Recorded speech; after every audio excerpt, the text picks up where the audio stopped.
Welcome to Order Militaris Radio TV and our lifelong Catholics. And what we do is all for free and for our love of Jesus Christ and for our Holy Mother, the Church. And we'll defend our Holy Mother, the Church. Today we're going to start to defend our Holy Mother, the Church, and Pope John Paul I. And we're going to get into details of getting to names, details, and events that lead up to his martyrdom and maybe get into it a little bit with Brother Alexis. Thank you, AJ, for having me on Order Militaris Radio TV for this, our part 2 on the assassination of Pope John Paul I, Albano Luciani. And this is just one of the many programs you can find on Order Militaris Radio TV about Masonic infiltration of the Church and the CIA project to take down the Catholic Church. And you can find those links on the site. But this is perhaps one of the more interesting ones because all the research you've done, AJ, all comes together in this one event in the history of the Vatican, which is overlooked. And before we start, I just want to mention that the postulator for the cause of canonization of Pope John Paul I has gone to great lengths to attempt to debunk everything that Yallop and Williams and Cornwall have said about this death, and she's just made a complete flop of her attempts. In fact, she confirms what Yallop says, even though she says it doesn't.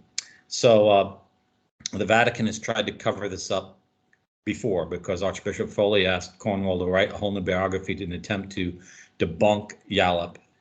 This book was a flop. No one believed it. Yallop is still the one believed by everyone. And even at the hometown of John Paul I in northern Italy, all the visitors to the museum agree that he was murdered, died in nefarious disease. That was vox populi, vox Dei, the old saying is.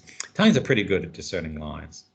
So we finished in our first program with the election of John Paul I. He got 99 votes in the final tally, and he was crowned on he was crowned Pope on the 28th or the 26th of August. Yeah. And then he starts having his, meetings with dignitaries, and on September 5th, he receives the Russian Orthodox Archbishop of Leningrad, Nicodemus, and suddenly, without warning, the 49-year-old Russian prelate had slumped forward in his chair. Moments later, he was dead. Now the word went around the Vatican that Nicodemus had drunk a cup of coffee intended for Albino Luciani. So this is a very significant event which almost no one talks about. I don't remember even any news reports about it.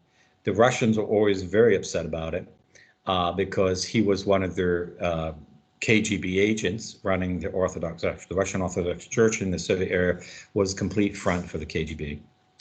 And he actually died in the arms of Paul VI, and his final words were, my God, even this must. So what can we infer about this, AJ? Is it possible that 2 people die of poisoning in the same month in the Vatican and they're not related? Yeah. So Yallop goes on. In the frightened city-state, these facts were swept aside.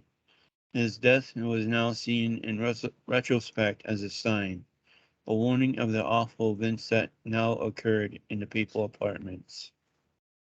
Yeah. Now, let's use our little thinking cap here. Pope John Paul I was elected just a week earlier, maybe 10 days earlier, because his election was on the 22nd or 23rd, and he was crowned on the 26th. So this was on September 5th. Who would want to poison him? All the cardinals voted for him. Mm-hmm. So they just sweated out 3 days in the Sistine Chapel to elect this guy. They compromised. They defeated the candidates they wanted defeated, and they got their man, who they figured would be a do-nothing. And he hasn't yet done anything. He started to have meetings and he started finding out what's going on. And he turned out to be more intelligent than people expected, but he hadn't announced anything yet. Had he announced yet he was going to clean up the Vatican Bank, AJ? No. Okay, so this means that if Nicodeme was poisoned, that it was someone who's not a cardinal that poisoned him. And that there's some faction in the Vatican that didn't like the results of the papal election. And that could only be one faction because John Paul I, prior to being elected, when he was Patriarch of Venice, he was only known for being opposed to one thing in the Vatican. What was that, AJ? Birth control? No, well, I mean, what corruption in the Vatican was he known that he was? The bank. Yeah, the Vatican Bank. So the Vatican Bank was run by Archbishop Marquinquez. And he was not a cardinal, and he didn't participate in the election. So it's highly likely then that someone in the Vatican Bank did in John Paul I, or wanted to do it in him and already had the plot, and they just mixed up the cups of coffee because it would have looked really good if John Paul I died of poisoning in the presence of a KGB agent, because then they could say, oh, the Russians did it. Didn't work that way. The Russians were really upset. There's like, who got our guy? He was only 49. And poor Archbishop Nicodeme, I guess he had the consolation to die in the arms of the successor, St. Peter, if he didn't recognize him to be such. Then what does John Paul I start doing? He starts digging, and he gets, since he's the Holy Father now, he gets all the important documents. And on September 12th, someone puts another list in his hand that shocks him to the core of his soul.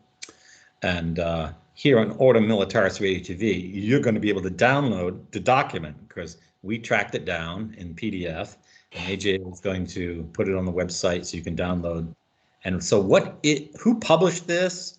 What does this list contain? How shocking and tremendous a historic fact is this?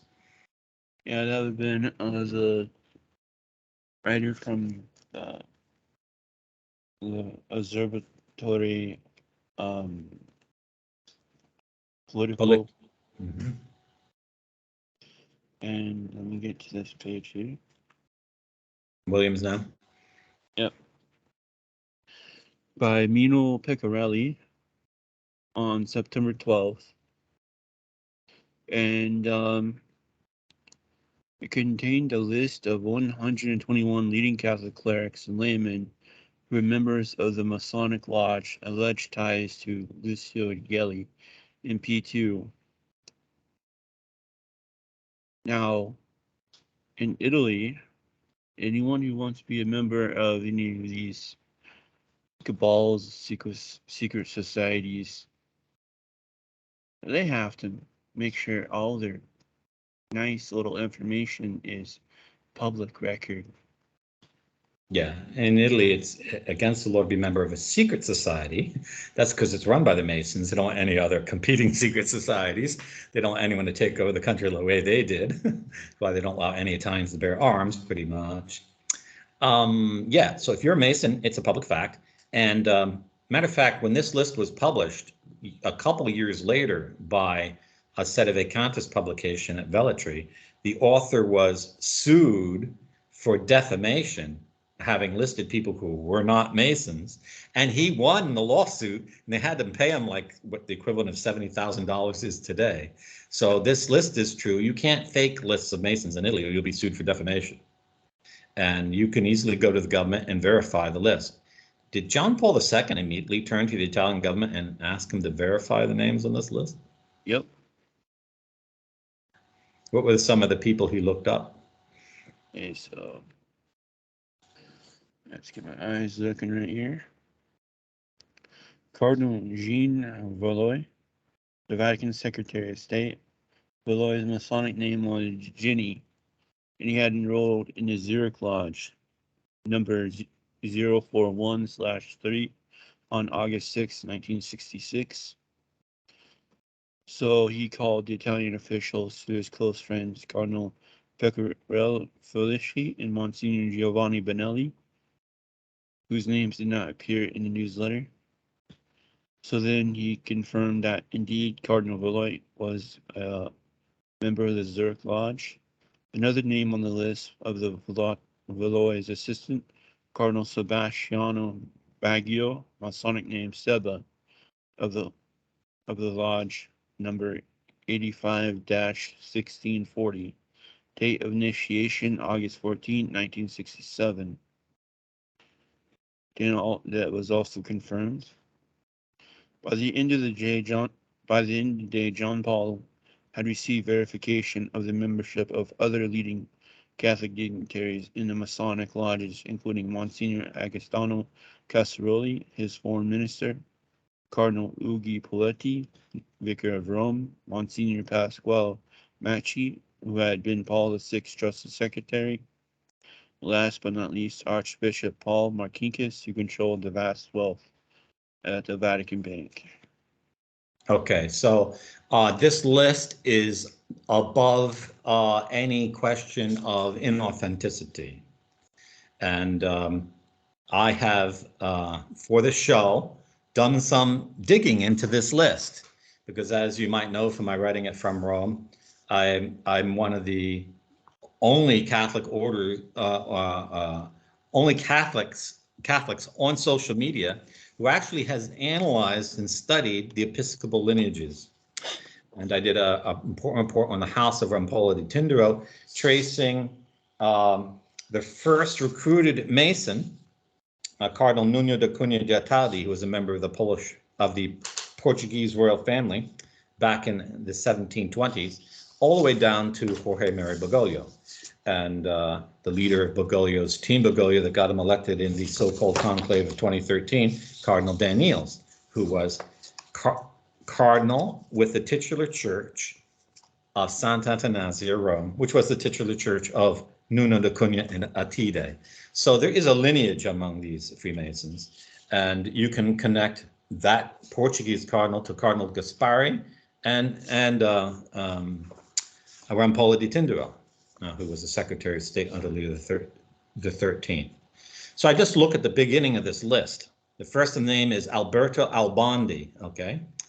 And if you notice, if you listen carefully what AJ just said, you're going to notice something. So he mentioned that Cardinal Villot was joined the lodge on the 6th of August in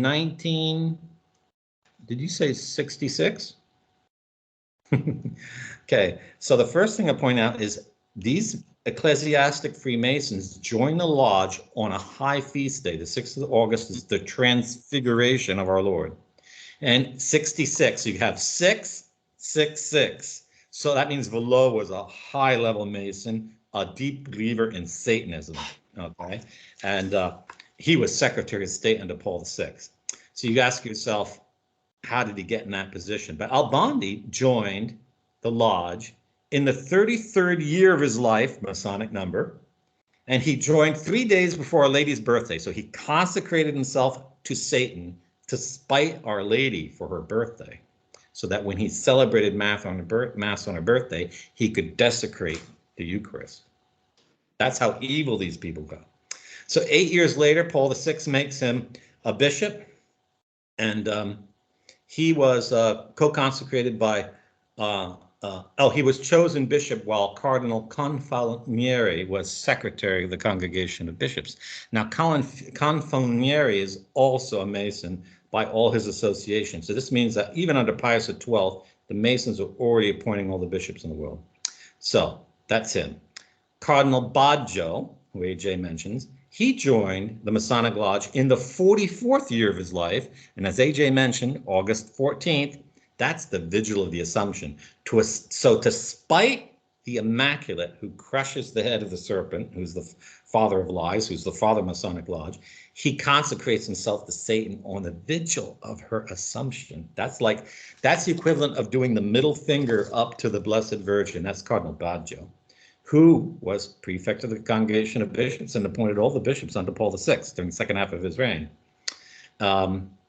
After joining the lodge, 2 years later, he was made apostolic delegate to Canada under Pius XII. Now, Pius XII didn't have a Secretary of State, so he joined the Masonic Lodge to get a promotion. He got the promotion on Pius XII. It kind of implies that Pius XII was a Freemason. It kind of implies that, or at least there's some Freemason around. Now, we know that Pius XII's private secretary, Cardinal Bea, the Jesuit, was a Freemason, so that might have been the way through. Next on the list, Archbishop Cleto Bellucci. Again, in the 44th year of his life, on June 4th, that was 9 days before the Feast of Corpus Christi that year. So to spite our Lord in the Blessed Sacrament, to give our Lord the middle finger, as the novena begins for the Feast of Corpus Christi, he consecrates himself to Satan. And he became a bishop. He was then promoted to the episcopacy. He was consecrated by Cardinal Confalonieri, the other one controlling the congregation for bishops, and he's in the circle of Cardinal Sebastiani. Next one on the list, Archbishop Luigi Bettazzi, again in the 44th year of his life, 2 days before May 13th. So this is the middle finger to Our Lady of Fatima. He joins the Masonic Lodge, and he descends in the Rampolla line, so he's one of the top mayors. He waited 6 months and he was made Bishop of Ivrea, which I find particularly offensive since my ancestors are from Ivrea. Next on the list, Bishop Gaetano Bonicelli, Bishop of Albano. In the 35th year of his life, a day before May 13th, against middle finger in the name of to Our Lady of Fatima, he was made Bishop of Albano. So, and he is in the circle of Cardinal Delay. Archbishop Mario Bruni, 3 days before the Feast of Our Lady of Mount Carmel, in the 60th year of his life, he was joined the Masonic Lodge, and after that, he was made Secretary of the Congregation of Oriental Churches by Paul VI.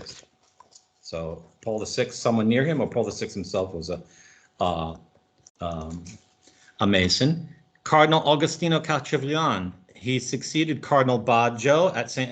Angeli Custodi's Church at the age of 34 on the first Sunday of November, 3 days before the anniversary of the consecration of the Lateran Basilica. He joins the Masonic Lodge. He's made a bishop 15 years later. Now here is the end all of be all. You tradies who want to listen to this. Archbishop Annibale Bugnini, who destroys the Mass in the liturgical form. In the 27th year of his priesthood, that's 9 plus 9 plus 9, that's the fallen angels coming down to work with the Antichrist, he consecrates himself to Satan in the Masonic Lodge on the Feast of St. George. And then he becomes a bishop 6 years and 12 days, that's another 6 and 6, later. And he's consecrated by Paul VI. Now, Paul VI chose that date. So Paul VI just happened to choose a date that has 666, measuring the time between him joining the lodge and Paul VI ordaining him. Is that likely? No, that's not likely. Bugnini was on Congregation of Worship. He is in Episcopal lineage from Alfric, Cardinal Alfric, who is a Dutchman, and from whom Cardinal Ike also gets his lineage. So you think Ike is a conservative? No, he's another Alfric man. And the people that Alfric consecrated, controlling the Congregation for Divine Worship for a long, long time, a very, very long time. So that's just the first left column on page 1 of the list that was shown Pope John Paul I on September 12th. And what can we learn from this list? They do it to get promotions. They do it to spite God. It's done out of malicious intent to offend God. And this shows that these people have just no religion. But it also shows that Paul VI, I mean, if you think that Paul VI wasn't a Freemason, with what I just read you, that the Freemasons weren't in control of the Vatican when Vatican II was called, or it just happened under John Paul I. No. So John Paul I is a victim of a tidal wave of infiltration that has already been going on. And it can't be then that the Cardinals wanted him dead, strictly speaking, because the Cardinals elected him. So it has to be someone in this circle who wasn't a Cardinal that really wanted him dead, and others went on. So now, AJ, let's talk about who does Yallop and Williams claim are part of the conspiracy to get rid of John Paul I or prevent him from reforming the Vatican Bank?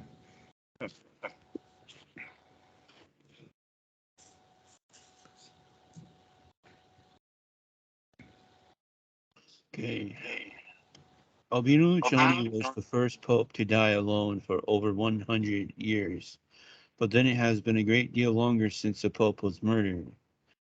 Cardinal Cody, Archbishop Marcinkus, Valois, Calvi, Galli, Sedona. At least one of these men had decided on the course of action that was implemented during the late evening of the 28th or the early morning of the 29th. That course of action was derived from the conclusion that the Italian solution must be applied. The Pope must die. Mm-hmm. Now, the counter-narrative published by the Vatican and endorsed by John Paul II, who, by all reasonable estimation, profited by this murder because he becomes Pope, was written by Cornwall, an English author, at the request of Archbishop Foley. And he says that it was just an unexpected heart attack. But he had his secretaries, he felt he was a depressed person and he had bad health. What does Yallop say about John Paul I's health?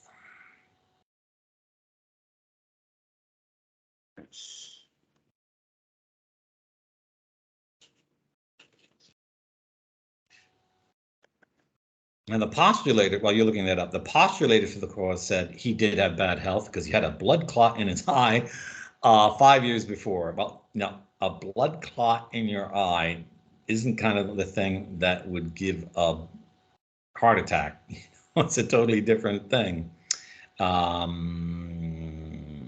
She says he didn't have bad health, however, contradicting what she says because she attacks all the investigative authors claiming their books are full of lies. While Yallop says he was in good health. He agrees with you.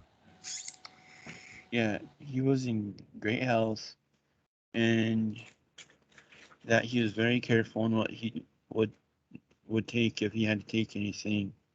Mm-hmm.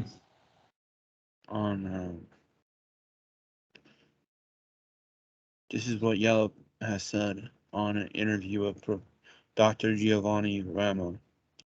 I've interviewed on 2 occasions Professor Giovanni Rama, the specialist who was responsible for prescribing the Efortel, Cortiplex, and other drugs to alleviate Albino Luciani's low blood pressure. Luciani was a patient of Dr. Rama's from 1975.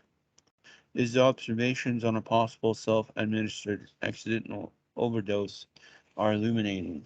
An accidental overdose is not credible. He was a very conscientious patient. He was very sensitive to drugs. He needed very little. In fact, that he was on the minimum dose of Efortal.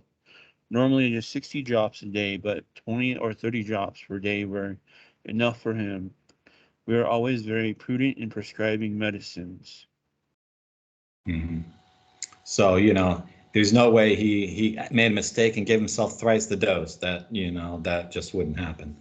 Father Moore's theory that he launches during an interview he gave to Kennedy Hall, the cable television installer, is that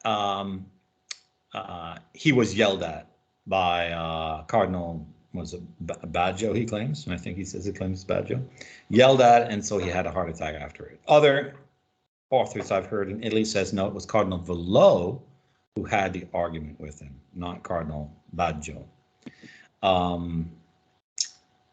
But if you have low blood pressure, an argument isn't going to give you a heart attack, because low blood pressure means your heart's not under strain. So your pressure would go up. That doesn't mean you're going to die. If you have low blood pressure, you're considered to have a very healthy heart.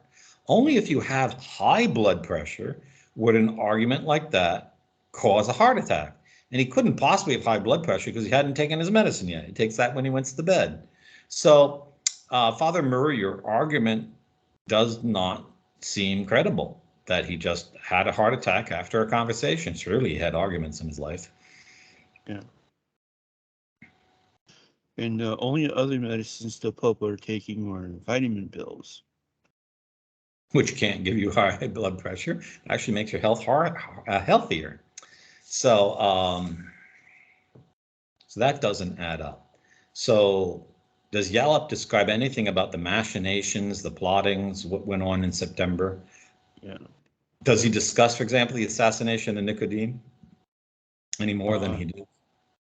Just what he was able to get out of anybody, because they were still covering that up. So Nicodeme dies of a heart attack. So if John Paul I dies of a heart attack, then we're looking at the same bottle poison. Mm-hmm. And it's liquid, you assume.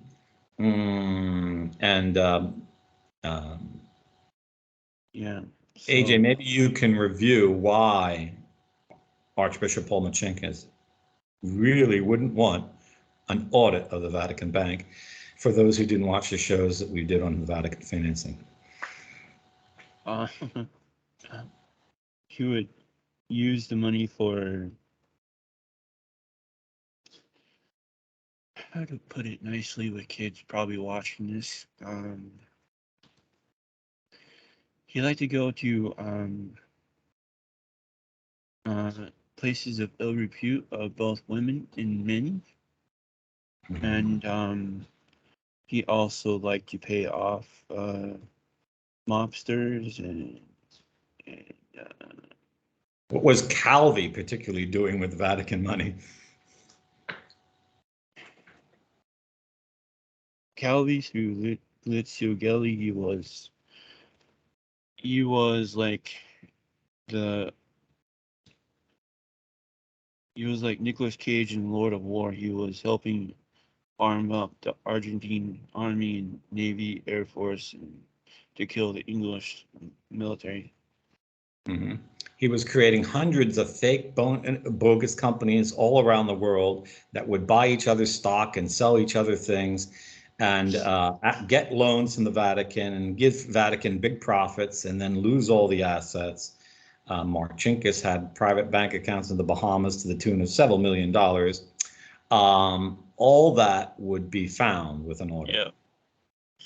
And all the dealings that the CIA was doing, all the drug running, all the stuff from the EIS with the German gold, and everything would be found. And John Paul I would, if he would have been alive and would have survived, he would have been he would have cleaned house. And I don't think there would have been a John Paul II.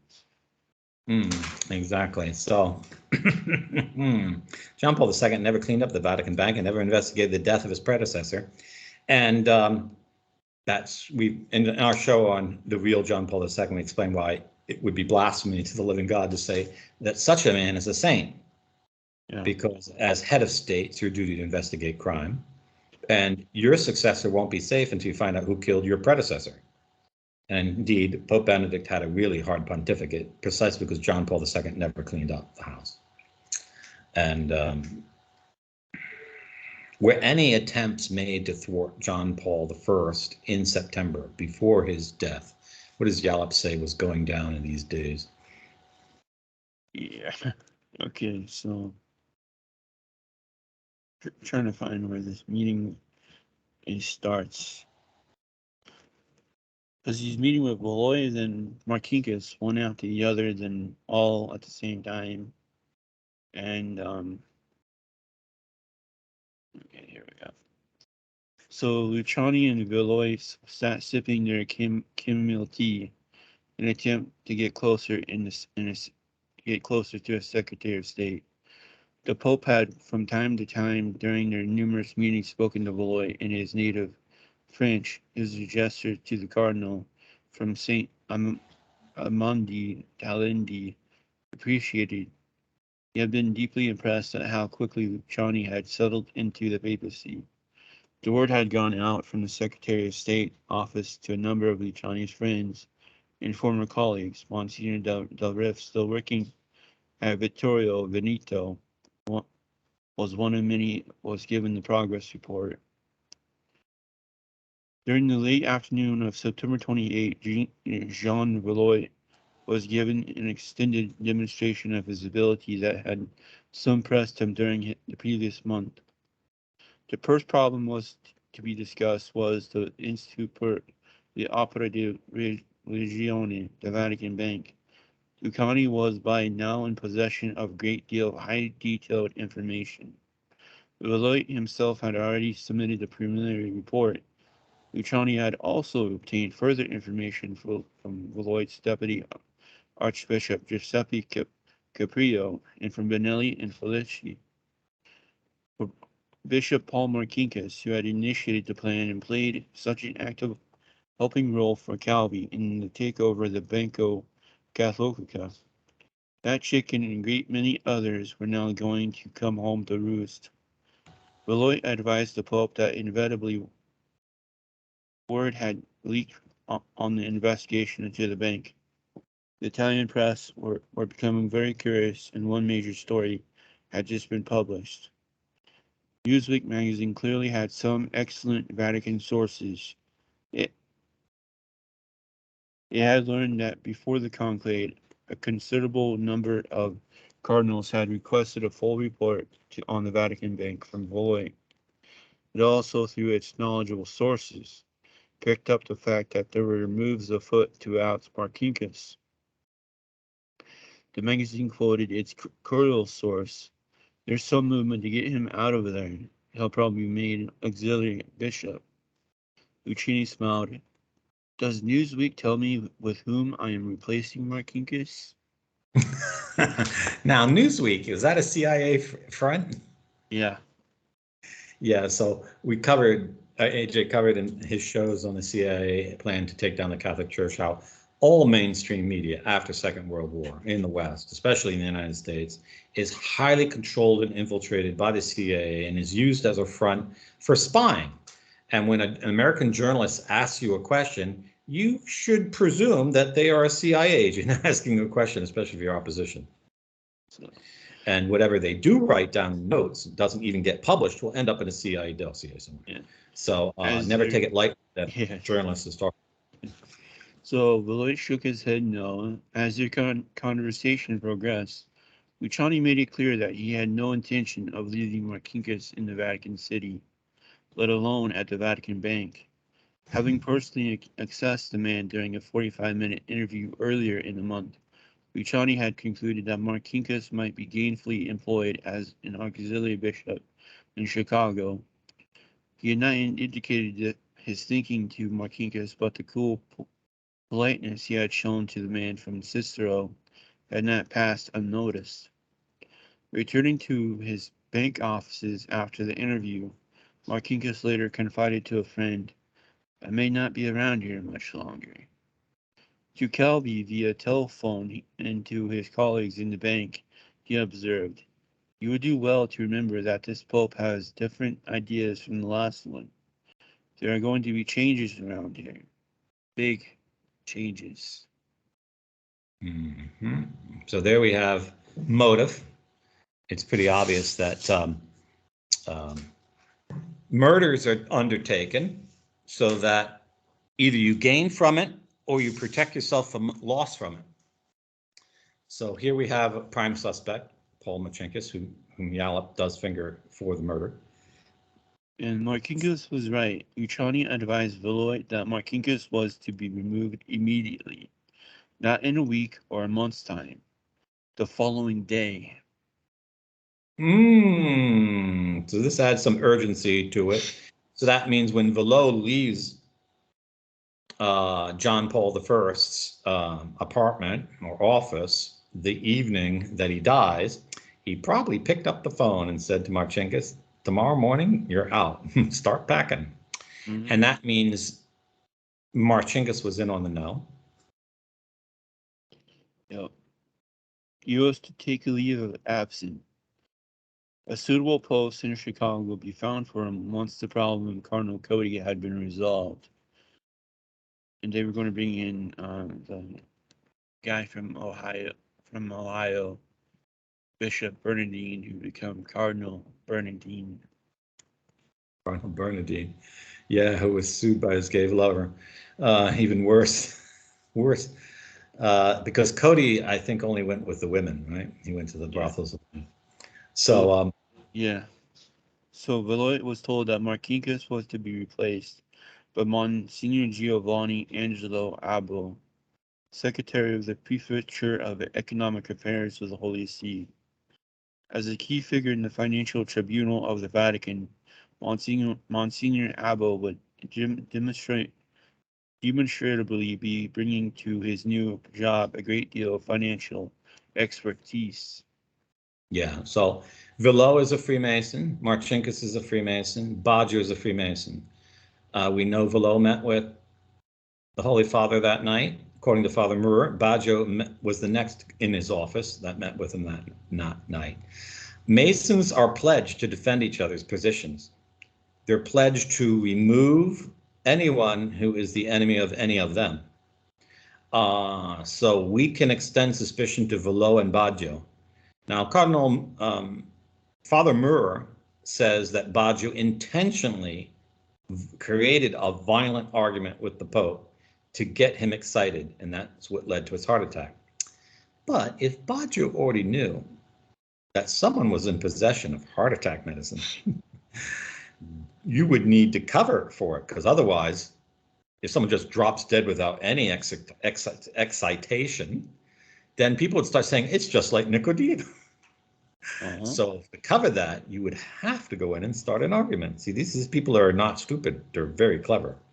And so that means he's highly likely an accomplice before the fact. Villot is an awesome accomplice before the fact because he could have kept his mouth shut and just had the Swiss Guard arrest Marcinkus in the morning and kick him out. Of course, you'd never do that to a fellow Mason. John Paul I was not a Mason.